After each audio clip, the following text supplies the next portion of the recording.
haddaan taariikhda dib idin xasuuyo laba guuto oo danabaa jiri jirtay ciidanka xoogga dalka soomaaliyeed oo midna degan tahay belidoogle midna degan tahay waqooyi cadaadley labadaa guuto waxay ahaayeen guutooyin aad iyo aad u tababaran aad iyo aad u xoog badan aad iyo aad u hubaysan aad iyo aad u tababaran marka raadraaci baan ku jirnaa waxaan rabnaa inaan raad raacno waxaan rabnaa inaan ciidankayga soo celino waxaan rabnaa inaan dalkayga xorayno waxaan rabnaa inaan ummaddayada nabad u soo hoyno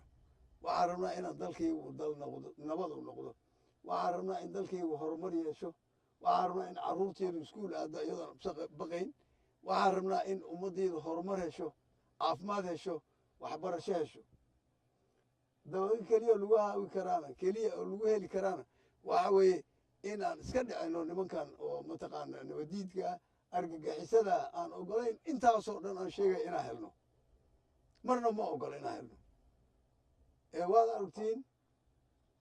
markay yidhaahdaan dowladdan collanahay hadday dowladda collan yihiin ciidanka xoog darsamaad keliya collan noqon lahay soo ma shacabka may dileen bam kuma qarxiyeen carruuraha iyo islaamaha iyo iska ganacsanaya absolutely kuma ay qarseen waxay collo yihiin jiritaanka ummadda soomaalida oo dhan nooc kasta ha noqdo bay collo yihiin marka anagana waxaa naloo abuuray inaan ilaalino jiritaanka ummadda soomaaliyed saasaan iskaga hor nimid anaga iyo ayaguna col bay leeyihiin annaguna waxaan rabna inuu jiro qofka soomaaliga horumar gaaro aqoon helo dalkan uu dal barwaaqa noqdo marka arrimahaas waa waxa iska kaay hor keenay maxaa yeelay jiritaankii soomaalid bay diisan yihiin annaguna jiritaanka soomaalida rabna marka danab mustaqbalka loo aasaasay waa saas mustaqbalka laga rabo waa saas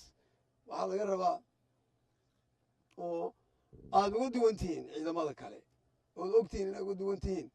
nin kastoo meeshaan fadhiya ninba gobol buu ka yimid soo runtay maaha dan ciidamada kale saas uma samaysna waase u socda inay gaara ciidamada kale haddaad tagtid gobol kasta haddaad tagtid ciidamada kale waxaa jooga gobolkaas dadka u dhashay unbaa ciidanka ah weli ma gaarin in gobollada kale ay isku darmadaan laakiin waa u soconnaa inay gobollada kale isku darsamaan oo askariga soomaali sida caado ahayd lagu arki jiray markuu kuruudka ka soo baxo midna kismaayo loo bedelo midna burco loo bedelo midna baydhabo loo bedelo maxaa yeelay nasiib wanaagga aan leenahay waxaa weye meel kastoo tegtid qof soomaaliya oo kugu afa oo kugu dhaqan oo kugu diina waad u tegeysa wax aad qalad ka qabtid ma lah wax dhibaato aad kala kulmaysid ma lah marka dhabadaas baan u soconnaa dhabadaasna waa mari doonnaa haddii alla idin idinku marka waxaad tihiin gruubkii ugu horreeyey oo noocaas mara oo nin walba gobol ka yimid oo mustaqbalka noqda aas-aaska ciidanka runta ah xoogga dalka soomaaliyeed nasiibkiinaa weelay beri markaad duquudeeda sidaydoo kale waxaad ku faani kartaa inay tira hey aniga waxaan ka bilaabay ciidanka xoogga dalka soomaaliyeed anaba ugu horreeyey dadkii ciidanka xoogga dalka soomaaliyeed isku dhafka ah ninkii la koobsaday abuuray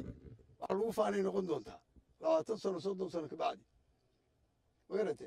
waxay noqonaysaa waxaad ku faantaan waxay carruurtiina u sheegtaan bay noqon doontaa waxaan isleeyahay jaanis ama nasiib baa u leedihiin ama nasiib baa u yeelateen inaad ka mid noqotaan unitkii ugu horreeyey maxaan ku raha bataliinka ugu horreeyey waxaad ogtihiin in bataleen kala soo socdaan oo darab weynaan doonto oo hadda kismaayo gaalkacee laga samaynayo 2 bataleen oo kale already 3 bataleen baa sanadkan dhexdiisa u noqonaya bataleena kalena waa samaysmi doonaan mustaqbalka waddanaba waxay noqon doontaa ciidan xoog badan oo waddanaba oo soomaalidu leedahay inuu abuurmo oo meel walba joogo qayb walba ka joogo goob walbana joogo waxayna awood u yeelanaysaa danab